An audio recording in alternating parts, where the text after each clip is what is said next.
আসসালামু আলাইকুম, কি অবস্থা সবাই? Welcome to my another blog. আজকের ব্লগে আপনাদেরকে দেখাবো সাগর পাড়ের কিছু দৃশ্য। কাজ করতে করতে হয়রান, ক্লান্ত, দোকান থেকে বাসা, বাসা থেকে দোকান। এই মুহূর্তে আমরা ক্লান্ত মানুষগুলা চলে আসছি এখন সাগর পাড়ে। আমাদের দেশের মানুষ এই মুহূর্তে রাসেলস ভাইপার নিয়ে ব্যস্ত আছে। রাসেলস ভাইপার দেশের আনাচে কানাচে এমন কোনো জায়গা নাই যে রাসেলস ভাইপার নাই। রাসেলস ভাইপারের ভয়ে মানুষ এই মুহূর্তে বাইরে যেতেছে না, কেউ কোথাও বেড়াতে যেতে পারতেছে না রাসেলস ভাইপার আতঙ্কে। ঠিক এই মুহূর্তে আমরা চলে আসছি সৌদি আরবের তান্দাহা সাগর পাড়ে। আজকে চলে আসছি আমরা বন্ধু বান্ধব সবাই মিলা, বড় ভাই ছোট ভাই যা আছে সবাই চলে আসছে। এখন মাস্তি হবে। ধরেন আপনি যখন প্রবাসের মাটিতে আইসা কাজ করতে করতে একদম হয়রান ক্লান্ত, এই যে এদের মতো মাঝে মধ্যে সাগর পাড়ে আসবেন, আইসা পানির মধ্যে নামে কিছুক্ষণ বসে থাকবেন, দেখবেন দিলটা একদম আপনার ঠান্ডা হয়ে গেছে। দেখছেন দুনিয়ার সবচেয়ে সুখী মানুষ এই মুহূর্তে এরা। দুনিয়ার সবচেয়ে সুখী মানুষ এরা হচ্ছে দুনিয়ার সবচেয়ে সুখী মানুষ।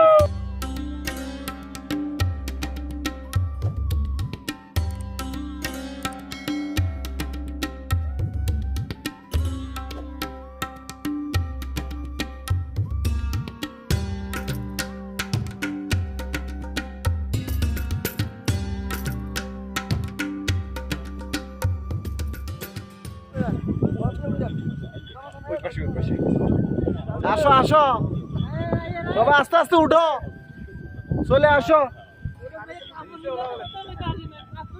উঠি পড়ো। কালকে রাত্রেবেলা বসে বসে ঠিক করলাম আমরা কোথাও ঘুরতে যাবো, ট্যুর দিব। তখন আমাদের ডোনার দরকার, দুইজন ডোনার আমরা ঠিক করলাম। এই যে একজন ডোনার হচ্ছে আমাদের বড় ভাই, আরেকজন ডোনার ওই যে গাড়ির বাঁকে খাড়ায় রয়েছে। এই দুইজন হচ্ছে আমাদের ডোনার। আপনারা যদি কোথাও ঘুরতে যান, কোথাও ঘুরতে যাবেন, মনোনিবেশ করলেন, তাইলে এরকম ডোনার ঠিক করে নেবেন আপনারা। আমরা আমাদের আরেকজন ডোনারের খোঁজ পাই গেছি, উনি তখন ব্যস্ত ছিল, অনেকক্ষণ পানির মধ্যে ছিল, এখন উঠছে।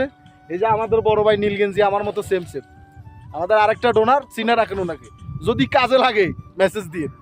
আমার তালতো সদ্য বিবাহিত দেশ থেকে আসছে। দেশ থেকে আসার পরে আজকে শুক্রবার ছিল, বিরিয়ানি দেওয়া ছিল তালতোর বাসায়।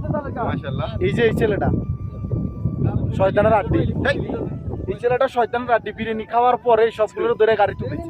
গাড়িতে উঠানোর পরে চুপ।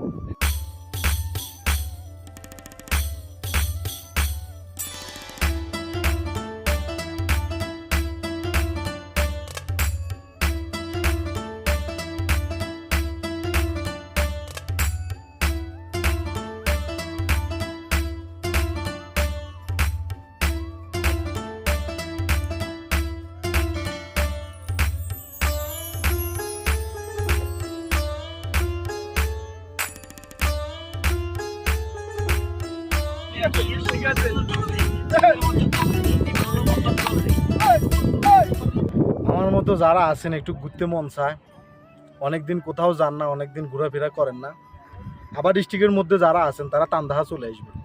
তান্দাহা নদীর পাড়ে এসে কিছুক্ষণ বসে থাকবেন। কিছুক্ষণ বসে থাকলে অবশ্যই আপনার কাছে ভালো লাগবে।